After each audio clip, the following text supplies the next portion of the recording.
Joining me now here on set is Jessica Taylor. She's the Senate and Governor's editor for the Cook Political Report. All right, Jessica, thank you so much for joining us. Look, the matchup is set now in Montana. This could be the race that decides the Senate majority. What's your big picture outlook here? Yeah, this is absolutely the most competitive race. As you said, 16 points. And the biggest question to me, listen, if anyone can significantly outrun Joe Biden in that state, it is Jon Tester. They very much feel like, he's had this seat since 2006. He's won competitive races before, but I do think Sheehy is probably the strongest challenger that he's ever faced. But Tester is really emphasizing his Montana roots. He's a dirt farmer, and, he's attacking Sheehy for having, just moved to the state about 10 years ago. But Sheehy has military experience. He's a Purple Heart recipient, a Brown Star winner, and so Tester also is the Veterans Committee chair, though. He's emphasizing his support from veterans, from the military. This is going to be probably the most expensive race Montana has ever seen. We have it in our toss-up column. It is just a very tight race right now, but can Tester, keep up? And speaking of expensive, I want to put up an ad that the Sheehy campaign released earlier this week. Let's take a look.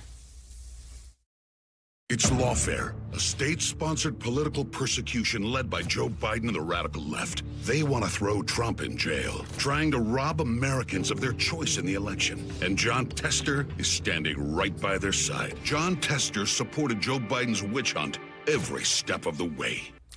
Is this the type of ad that we're going to start seeing from Senate Republican hopefuls across the country, basically trying to nationalize their races? I think if you're in a state like Montana, it makes sense because Trump can only help you. If you're in Ohio, I think we've seen a digital ad from the Republican there, Bernie Moreno, running against Sherrod Brown, a Trump +8 state.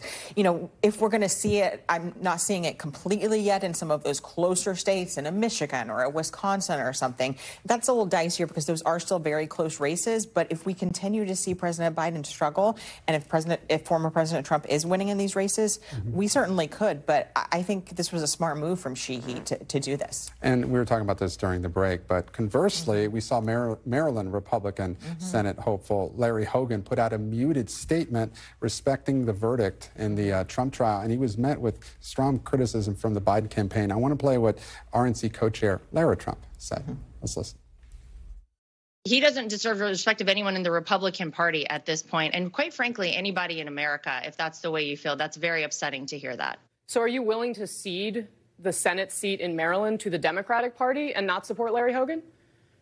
What I'll tell you is that we, of course, want to win as a party, but that is a shame, and I think he should have thought long and hard before he said that publicly. What I can tell you is that as the Republican Party co-chair, I think he should never have said something like that. I think that's ridiculous.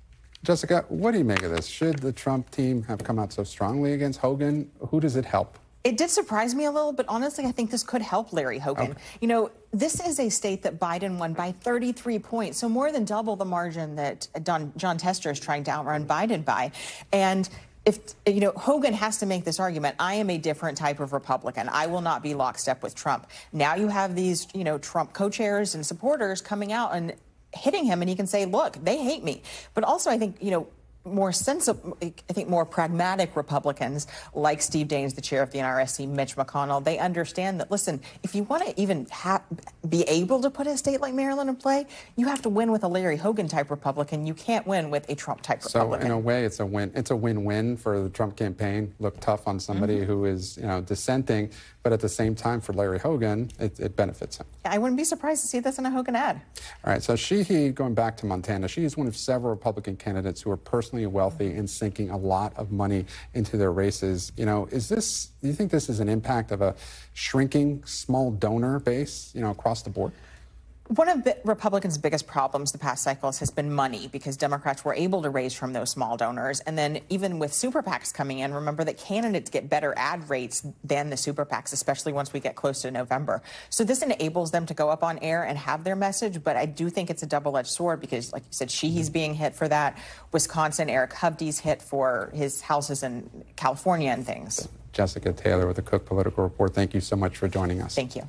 Thanks for watching. Stay updated about breaking news and top stories on the NBC News app or follow us on social media.